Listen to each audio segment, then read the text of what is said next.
Hello बच्चों, आज हम आपका जो चैप्टर चल रहा था हिस्ट्री का पहला, उसको आगे पढ़ेंगे। हमने पहले पढ़ा था कि पहले अजनबी किसको कहते थे, विदेशी किसको समझा जाता था। वो वीडियो आप सारी अच्छी तरीके से देख लेना।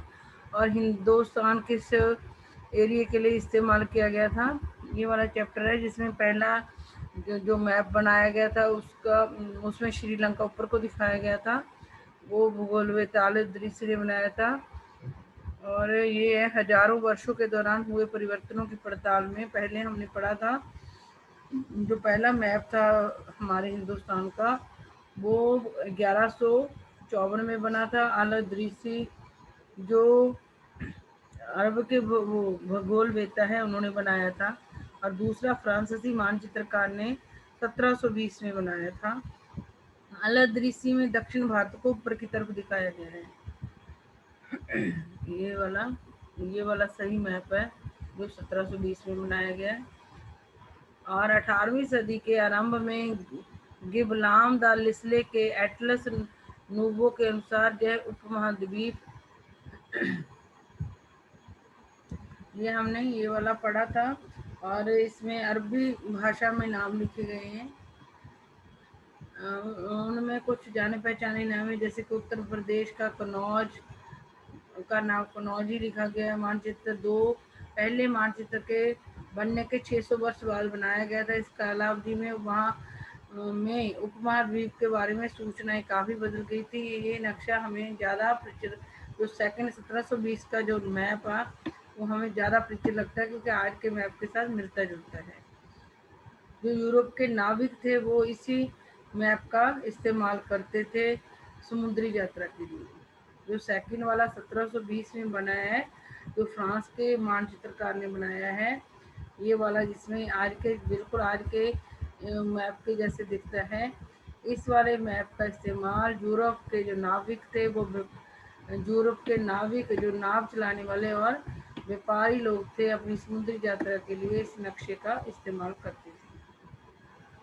फिर हमने पढ़ा था नई शब्दावली भी हमारे देश में के लिए। मिनहाज राय ने हिंदुस्तान शब्द का जो अर्थ था वो पंजाब, हरियाणा और गंगा जमुना के संदर्भ में किया था। मिनहाज राय ने गंगा जमुना, हरियाणा, पंजाब और गंगा जमुना के बीच के क्षेत्र के लिए मिनहाज राय ने हिंदुस्तान, ये भी इतिहासकार हुए हैं, हिंदुस्तान शब्द का इस्तेमाल किया था। 13वीं शताब्दी में वो फारसी इतिहासकार थे मिनहाज सिराज, हमने पिछली वीडियो में पढ़ा था। मतलब कि इसमें बताया गया कि कैसे शब्दों का समय समय पर अर्थ चेंज होता गया। फिर मतलब इनका अर्थ, फिर उसने इस शब्द का राजनीतिक अर्थ में उन इलाकों के लिए इस्तेमाल किया हाजिस राय ने जिस पर दिल्ली के सुल्तानों का अधिकार था। फिर उन्होंने हिंदुस्तान शब्द का इस्तेमाल दिल्ली के सुल्तानों के अधिकार क्षेत्र में जो एरिया था उसके लिए हिंदुस्तान शब्द का अर्थ लिया। मतलब फिर उसमें वो वाला हिंदुस्तान था जो इसमें दिल्ली के सुल्तानों का अधिकार था, उसमें कभी भी दक्षिण भारत शामिल नहीं था। और इसके विपरीत 16वीं शताब्दी में बाबर ने हिंदुस्तान शब्द का प्रयोग जो भारतीय उपमहाद्वीप है, जिसमें पाकिस्तान, नेपाल, भूटान, श्रीलंका, बांग्लादेश और भारत आते हैं, उसके जो भूगोल, पशु पक्षियों और यहाँ के निवासियों की संस्कृति का वर्णन करने के लिए किया था। बाबर ने 16वीं शताब्दी में जो भारतीय उपमहाद्वीप में भूगोल है, उसका भूगोल है, पशु पक्षी और यहाँ के निवासियों की संस्कृति का वर्णन करने के लिए किया था। अमीर खुसरो ने भी 14वीं शताब्दी में हिंदुस्तान शब्द का मतलब 14वीं शताब्दी में अमीर खुसरो ने हिंद के ही कुछ कुछ समान था यह प्रयोग 14वीं सदी के कवि अमीर खुसरो द्वारा प्रयुक्त शब्द हिंद के ही, और जो बाबर ने हिंदुस्तान का मीनिंग बताया, वो जो अमीर खुसरो ने हिंद शब्द का जिस चीज के लिए प्रयोग किया था उसके बराबर ही था बाबर की। जो बाबर ने मीनिंग बताया और वही अमीर खुसरो के मीनिंग के बराबर था। जिस चीज के लिए अमीर खुसरो ने हिंद शब्द का इस्तेमाल किया था, बाबर ने हिंदुस्तान शब्द का अर्थ उपमहाद्वीप में आने वाले भूगोल, पशु पक्षियों और निवासियों की संस्कृति के लिए किया था, और अमीर खुसरो ने उसके लिए हिंद शब्द का प्रयोग किया। मगर जहाँ भारत को भौगोलिक और सांस्कृतिक तत्व के रूप में पहचाना जा रहा है, वहाँ हिंदुस्तान शब्द से राजनीतिक और राष्ट्रीय अर्थ नहीं जुड़े थे जो आज जुड़े। जो पहले शब्द अर्थ लिए गए हैं, उसमें हिंदुस्तान का शब्द आज वाले जो हिंदुस्तान है उसके बराबर नहीं थे। भारत को एक भूगोलिक और सांस्कृतिक तत्व के रूप में पहचाना जा रहा था। पुराने समय में बस उसकी भूगोल मतलब उसका कितना एरिया, उसके आधार पर ही, उसकी संस्कृति के आधार पर हिंदुस्तान को पुराने समय में जाना जाता था। उसके एरिया, भौगोलिक एरिया और सांस्कृतिक तत्व के रूप में पहचाना जा रहा था। और उस टाइम के हिंदुस्तान शब्द का मतलब आज जो हिंदुस्तान का शब्द का अर्थ है उससे नहीं जुड़ा हुआ। मतलब वहाँ जो पुराने हिंदुस्तान शब्द में मतलब एरिया और संस्कृति की पहचान था, हिंदुस्तान शब्द आया था, वहाँ हिंदुस्तान शब्द से वे राजनीतिक और राष्ट्रीय अर्थ नहीं जुड़े हुए थे जो आज के हिंदुस्तान का जो हिंदुस्तान के अर्थ में जो राजनीतिक और राष्ट्रीय अर्थ जुड़े हुए हैं वो पुराने वाले में नहीं थे। आज का हिंदुस्तान का अर्थ एक राजनीतिक और राष्ट्रीय अर्थ से जुड़ा हुआ है। जो पुराना हिंदुस्तान था वो इस आज के राजनीतिक और राष्ट्रीय अर्थ वाले हिंदुस्तान से नहीं मिलता जुलता। किसी भी शब्द का प्रयोग करने में इतिहासकारों को बहुत सावधान रहना चाहिए।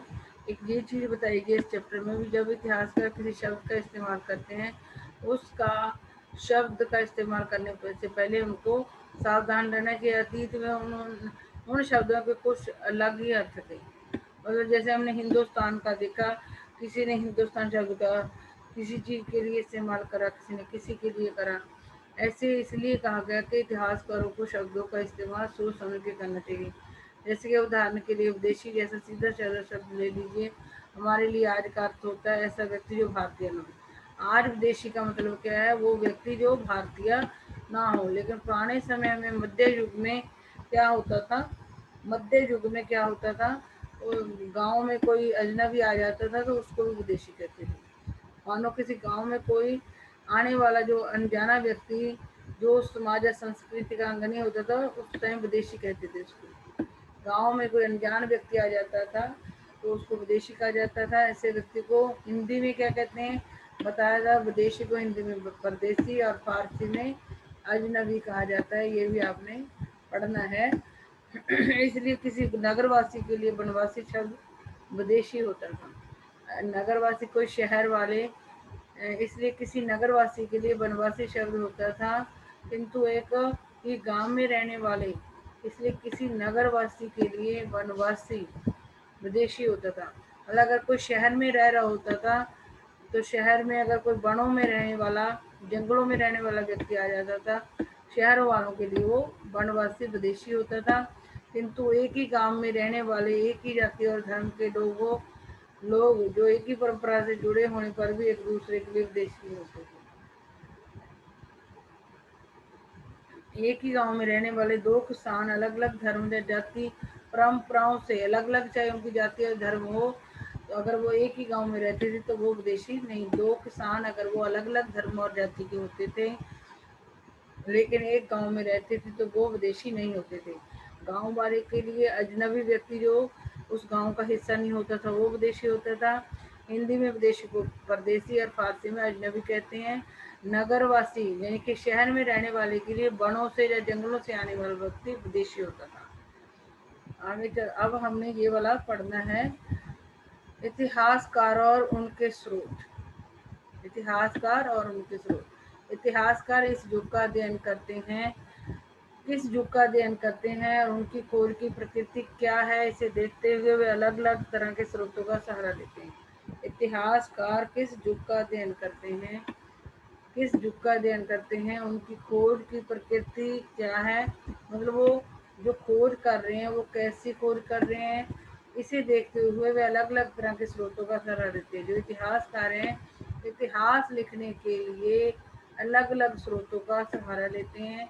उदाहरण के लिए पिछले साल आपने गुप्त वंश के शासकों और हर्षवर्धन के बारे में पढ़ा। इस पुस्तक में हम मोटे तौर पर 700 से लेकर 1750 ईस्वी तक लगभग 1000 वर्ष के बारे में पढ़ेंगे। हम जो इस बुक में पढ़ रहे हैं, जो आपकी 7वीं की बुक है, उसको 700 से लेके 1750 ईस्वी तक जो 1000 साल बनते हैं, उसके 700 ईस्वी से लेके 1750 के अंदर क्या घटनाएं घटी, वो 1000 साल बनते हैं, उसके बारे में पढ़ेंगे इस बुक के अंदर हम।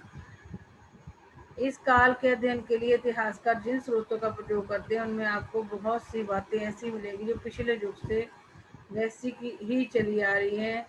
इस काल के अध्ययन के लिए जो 700 से 1750 का काल है, जो समय है, के अध्ययन के लिए इतिहासकार जिन 700 से 1750 ईस्वी तक का जो की स्टडी करने के लिए, अध्ययन करने के लिए इतिहासकार जिन स्रोतों का प्रयोग करते हैं, उनमें आपको बहुत सी बातें ऐसी मिलेंगी जो पिछले युग से ही चली आ रही है। मतलब उसमें आपको कुछ बातें ऐसी मिलेंगी जो पिछले युगों से ही चली आ रही हैं। इतिहासकार इस काल के बारे में सूचना इकट्ठी करने के लिए अभी भी जो इतिहासकार हैं, वो 1700 से 1750 का जो समय था, वो उसके बारे में सूचना इकट्ठी करने के लिए अभी भी सिक्कों, अभिलेख, शिलालेखों, स्थापत्य, भवन निर्माण कला तथा लिखित सामग्री पर निर्भर है। इतिहासकार 700 से लेकर 1750 के समय के बारे में इतिहास लिखने के लिए अभी भी के कौन से स्रोत, सिक्कों, शिलालेखों, स्थापत्य, भवन निर्माण कला कैसी थी, और लिखित सामग्री पर निर्भर है। 4 चीजों पर इतिहासकार 700 से 1750 का इतिहास लिखने के लिए सिक्कों, शिलालेखों, भवन निर्माण कला और लिखित सामग्री का सहारा ले रहे हैं इस टाइम के इतिहास को लिखने के लिए। पर कुछ बातें पहले से काफ़ी भिन्न भी हैं। कुछ बातें मतलब वैसी की वैसी जो पुराने समय से चली आ रही है, और कुछ बातें अलग भी हैं। इस युग में प्रामाणिक लिखित सामग्री की संख्या और विविधता आश्चर्यजनक रूप से बढ़ गई है। मतलब 700 से लेकर 1750 में जो प्रमाणिक लिखित सामग्री की संख्या वो बढ़ गई है। जो पुरानी लिखी हुई सामग्री मिली है, उसकी संख्या बढ़ गई है, और वो अलग अलग तरीके की लिखी हुई सामग्री है, जिससे विविधता आश्चर्यजनक रूप से बढ़ रही है। मतलब हैरानी हो रही है उसको बढ़ते हुए देखकर। इसके मतलब 700 से 1750 तक कुछ प्रमाणिक लिखित सामग्री मिली है, जिसकी संख्या बढ़ रही है, जो और वो अलग अलग तरीके की लिखित सामग्री है। इसके आगे इतिहासकार सूचनाओं के दूसरे प्रकार के स्रोतों का इस्तेमाल धीरे धीरे, मतलब ऐसे इस टाइम के इतिहास को लिखने के लिए 4 चीजों का इस्तेमाल कर रहे हैं इतिहासकार। और इसके आगे इतिहासकार सूचनाओं के दूसरे प्रकार के स्रोतों का इस्तेमाल धीरे धीरे करने लगे। इस समय के दौरान कागज क्रमशः सस्ता हो गया और बड़े पैमाने पर उपलब्ध भी होने लगा। मतलब 700 से 1750 के बीच में क्या हुआ था, कागज सस्ता हो गया था, क्रमशः कागज सस्ता हो गया और बड़े पैमाने पर उपलब्ध भी होने लगा था। लोग धर्म ग्रंथ, शासकों के वृत्तांत, संतों के लेखन तथा उपदेश, अर्जियां, अदालतों के दस्तावेज, हिसाब तथा करों के खाते आदि लिखने में इसका प्रयोग करने लगे।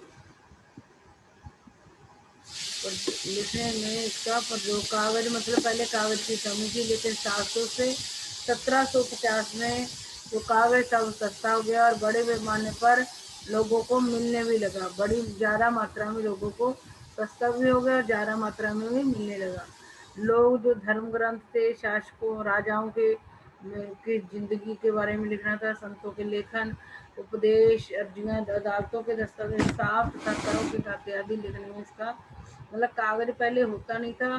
फिर जब 700 से लेकर 1750 के बीच में कागज सस्ता हो गया और बहुत ज़्यादा मात्रा में लोगों को मिलने लगा, तो लोगों ने बुक्स, अलग अलग तरीके की बुक्स लिखनी शुरू कर दी। धर्म ग्रंथ, राजाओं की कहानियाँ, संतों का लेखन, उपदेश, अर्जियां, अदालतों के दस्तावेज, हिसाब तथा करों के खाते आदि लिखने में कागज का प्रयोग करने लगे। धनी व्यक्ति, शासक जन मठ तथा मंदिर पांडुलिपियां एकत्रित किया करते थे। तो अमीर लोग होते थे राजे होते थे। मठ तथा मंदिर पांडुलिपियां एकत्र, जो मठ और मंदिर की पुस्तकें होती थी वो पांडुलिपियां एकत्र, हाथ से पांडुलिपि का मतलब होता है हाथों से लिखी हुई पुस्तकें इकट्ठी करने लगे थे। अमीर लोग, राजे जिनके शासक और मठ और मंदिरों के लोग पांडुलिपियां इकट्ठी करने लग गए थे। इन पांडुलिपियों को पुस्तकालयों तथा अभिलेखागारों में रखा जाता था। ये जो राजे और अमीर लोग और मठ मंदिर जो पांडुलिपियां करते थे, इनको पुस्तकालयों तथा अभिलेखागारों में रखा जाता था। इन पांडुलिपियों तथा दस्तावेजों से इतिहासकारों को बहुत सारी विस्तृत जानकारी, जो पांडुलिपियां अमीर लोग और मठ मंदिर और राजे रखते थे, इन पांडुलिपियों तथा दस्तावेजों से इतिहासकारों को बहुत सारी जानकारी मिली है, मगर साथ ही इनका उपयोग कठिन है। इन पांडुलिपियों से और दस्तावेजों से जो उन्होंने अभिलेखागारों और पुस्तकालयों में रखी हुई है राजे और अमीर लोगों ने, मंदिरों ने, तो इसका इस्तेमाल करना क्या है, कठिन है। जो पांडुलिपियां उन्होंने संभाल के रखे अमीरों ने, शासकों ने और मंदिर के लोगों ने, वो उनका उपयोग करना कठिन है। आगे पढ़ते हैं। उन दिनों छापेखाने तो थे नहीं, इसलिए लिपिक जहाँ नकल नवीस हाथ से ही पांडुलिपियों की प्रतिकृति बनाते थे। उन दिनों में प्रिंटिंग मशीन जिनके छापेखाने नहीं होते थे, प्रिंटिंग मशीन को ही छापेखाने कहा जाता है, छापेखाने नहीं होते थे, इसलिए लिपिक या नकल नवीस जो पुरानी बुक्स की जो नकल उतारता था, हाथ से लिखता था, नकल नवीस हाथ से ही पांडुलिपियों की प्रतिकृति बनाते थे। मतलब जो लगता था कि ये बुक फट जाएगी कोई पांडुलिपि, तो उसको फिर दोबारा से हाथ से लिखा जाता था।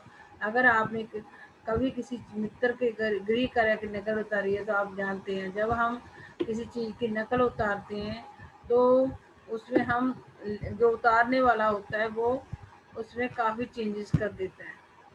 मतलब अपनी अगर कुछ नहीं